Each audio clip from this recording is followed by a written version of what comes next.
Breaking news. Welcome to today's headlines. Nnamdi Kanus, American lawyer, talking like demented fellow, being used by enemies, hype-up react to Bruce Fene's clash with a Geofor. Nnamdi Kanus, American lawyer, talking like demented fellow, being used by enemies, hype-up react to Bruce Fene's clash with a Geofor. To my dear listeners from wherever you're listening from, please stay tuned as I read today's news. The leadership of the indigenous people of Biafra has taken a swipe at American lawyer Bruce Fane over the latter's comment on Ifeanyi Ejiofor, counsel to Nnamdi Kanu, leader of the group.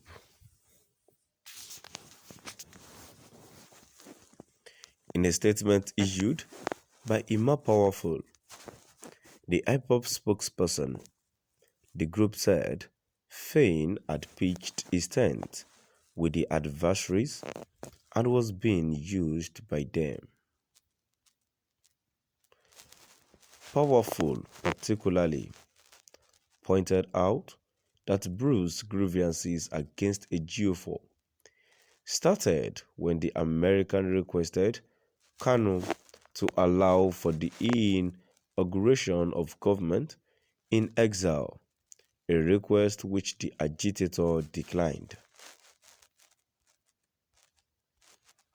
On Thursday, Fane wrote Ejiofor urging the latter to immediately refrain from representing the agitator. In the letter obtained by Sahara reporters, Fane had noted that Ejiofor was not eligible to defend Kanu against the Nigerian government amended charges in the court, citing a pending lawsuit instituted by a businessman against Ejiofor over an alleged fraud of 5.6 million naira. Ejiofor, in a chat with Sahara reporters, debunked the allegations. Reacting in a statement on Friday, IPOP noted, "We are baffled that Bruce Fane could belittle himself and reduce himself by allowing them to deceive him by talking like a demented fellow. How could a well-intelligent and a professional lawyer be using this kind of words to his fellow lawyer in the world?" The woman in America sent Bruce Fane to Abuja to persuade her leader, Kanu, to order him and women to inaugurate a government in exile, which when this aberration failed to materialize, as it is unconscionable to be contemplating forming a Biafran government in exile when our leader is in the hands of our enemies. After this unsuccessful move to set up a government in exile, the grudges against Ifeanyi Ejiofor began to take form. These traitors in America and a free traitor in Finland thought that our legal representatives were the ones who stopped their gimmicks and antics, without knowing that IPOP had surpassed a government in exile.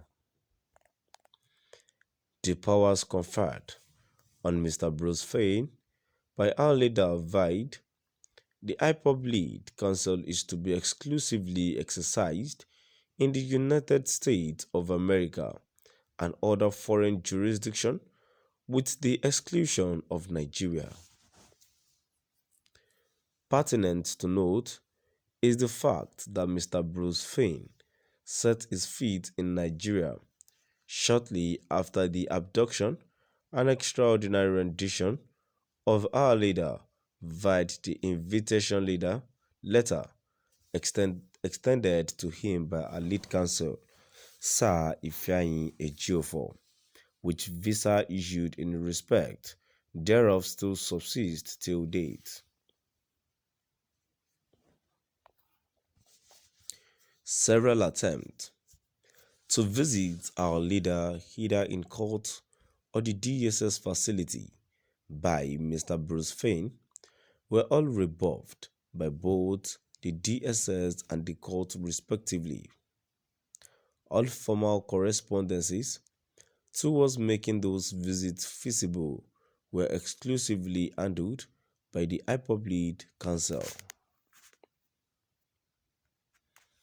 We, however, observed that Mr. Bruce Fein started avoiding our lead counsel after our lead counsel declined to cooperate with him in getting our leader to sign a totally strange document that could have negatively impacted on the status quo.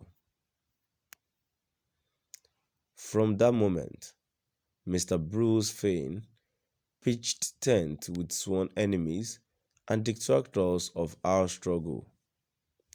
No wonder he is today ranting from a foreign land. The general public is hereby respectively urged to disregard Mr. Bruce Fein's claims as they are baseless because he is being induced into ranting this infamous statement.